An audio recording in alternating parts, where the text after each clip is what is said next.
Setelah jeda, Hedi menambahkan, Tuan Muda Renza, selama Anda memainkan adegan ini dengan baik hari ini, keluarga Fei tidak akan pernah mencurigai kepalamu bahkan jika mereka mati. Selain itu, aku yakin tidak akan lama bagimu untuk menangkap Jessie juga, dan Anda tidak perlu khawatir akan terekspos sama sekali. Bagaimanapun, ketika keluarga Fei mengetahui bahwa ninja itu disewa oleh Jessie, dan kemudian Jessie tidak dapat ditemukan, mereka pasti akan berpikir bahwa Jessie bersembunyi terlebih dahulu.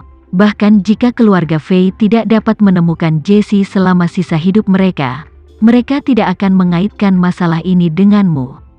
Kamu menangkap Zakari hari ini dan menonton api, besok dan kemudian menunggu kelinci menangkap Jessie, dan akhirnya dapatkan seluruh tubuh dan mundur, yang terbaik dari kedua dunia.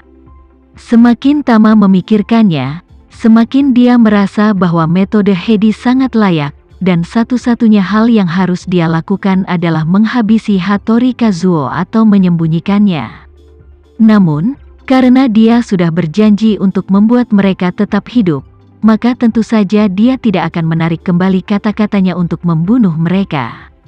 Karena itu, selama mereka disembunyikan di tempat di mana tidak ada yang bisa menemukannya, masalahnya akan berkembang ke arah yang dianalisis oleh Hedi. Adapun tempat untuk menyembunyikan Hattori Kazuo dan yang lainnya, Tama tentu saja memiliki pilihan yang sangat baik dalam pikirannya.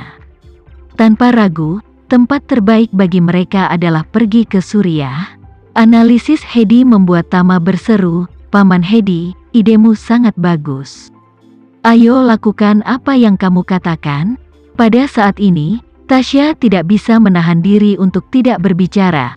Pak Renza, barusan, bukankah Hattori Kazuo mengatakan bahwa dia bernama Jessie sedang menunggunya untuk membawa kita ke dermaga?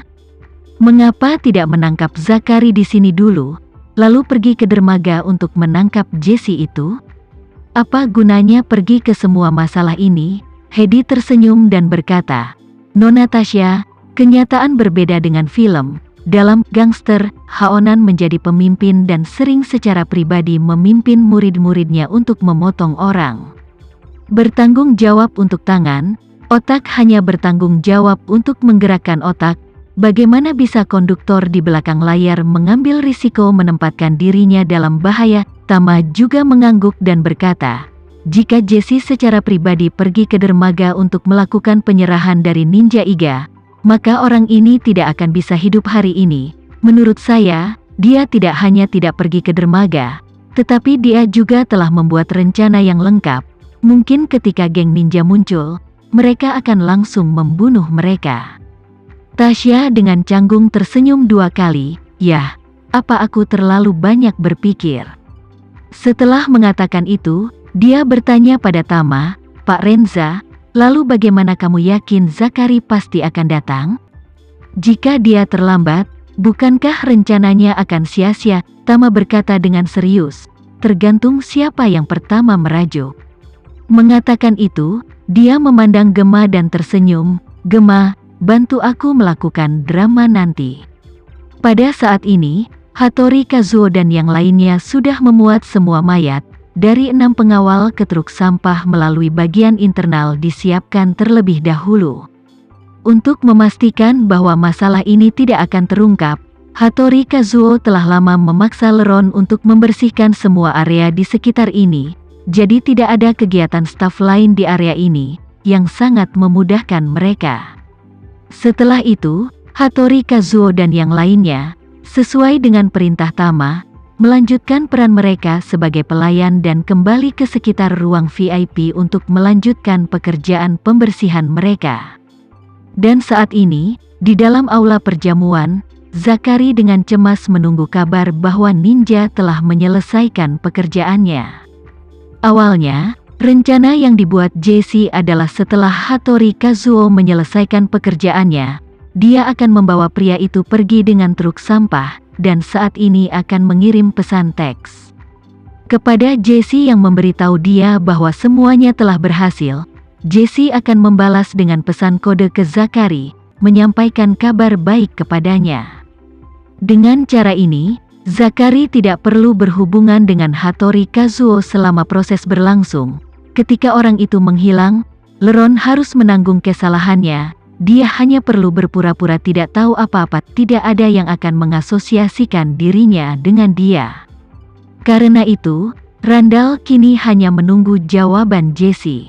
Namun, melihat Wakil Presiden Kamar Dagang Indonesia Luat telah selesai berbicara, Presiden Lu juga telah mencapai titik tengah, dan ini akan menjadi gilirannya untuk berbicara di atas panggung.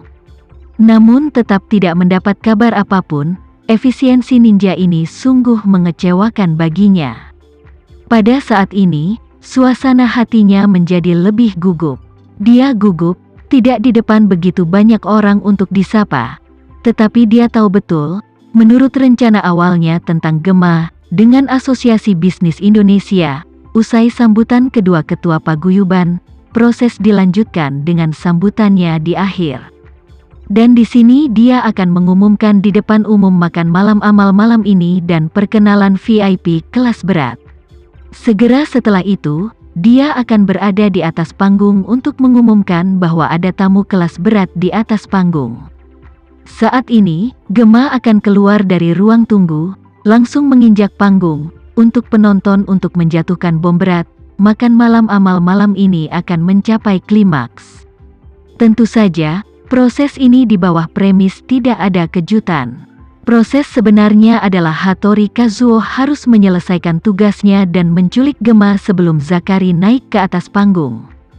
Selanjutnya, jika dia menerima pesan berkode kembali dari Jesse, jadi Zakari akan yakin tentang keberanian pidato di atas panggung, berbicara di akhir, atau pengumuman publik tentang VIP kelas berat malam ini, dan kemudian tampilkan VIP di atas panggung. Namun, karena Gema akan diculik dan semua orang di sekitarnya telah terbunuh, situasinya adalah dia akan mengatakan di atas panggung bahwa dia akan mengundang para VIP untuk muncul. Para VIP akan terlambat. Pada saat ini, dia akan langsung ke atas panggung kedua presiden dan berkata, "Kurasa VIP tidak mendengar kata-kata tadi, biarkan mereka bergegas ke ruang VIP untuk mengundang mereka muncul." Segera setelah itu, kedua presiden akan menemukan bahwa ruang VIP, kecuali tumpukan mayat, tidak ada bayangan Sarah. Jadi, pemandangannya akan kacau balau, dan sebagai tuan rumah sendiri, dia harus berada dalam keadaan krisis, dan setelah melihat peristiwa tragis yang telah terjadi, dia pertama-tama akan memanggil polisi dan meminta anak buahnya untuk menutup seluruh gedung perjamuan agar para tersangka tidak melarikan diri. Selanjutnya, sejumlah besar petugas polisi akan segera tiba, kemudian selidiki tempat kejadian, dan akhirnya temukan Leron sebagai tersangka utama, bawa dia kembali untuk diinterogasi, dan akhirnya, arah segalanya akan sepenuhnya tertuju pada Leron, benar-benar jauh dari Zakari. Karena semuanya telah lama menjadi pengaturan yang saling terkait, jadi Zakari saat ini sangat khawatir geng ninja akan mengalami kecelakaan. Jadi, sudah sedikit tenang, dia mengeluarkan telepon barunya yang disiapkan khusus dan mengirim pesan ke Jesse, "Masih tidak ada gerakan?" Jesse dengan cepat menjawab, "Saya belum menerima berita apapun." Zakari mendesak, "Tanyakan apa yang terjadi. Saya akan memberikan pidato di atas panggung. 5 menit paling lama." Jesse secara alami tahu apa artinya Zakari berbicara di atas panggung, jadi dia segera menelepon Hattori Kazuo. Namun, di ujung lain telepon, itu untuk sementara tidak tersedia. Jesse panik, dia tahu bahwa peralatan pelindung sinyal dipasang di dekat Gema, sekarang tidak dapat mencapai telepon Hattori Kazuo, yang berarti bahwa geng Hattori Kazuo masih ada di tempat. Jika Kazuo Hattori masih berada di tempat kejadian, berarti dia belum bisa mendapatkannya. Memikirkan hal ini, Jesse bahkan lebih gugup. Hal yang paling penting adalah dia tidak bisa menghubungi Kazuo Hattori sama sekali, jadi dia tidak tahu tentang spesifik adegan itu.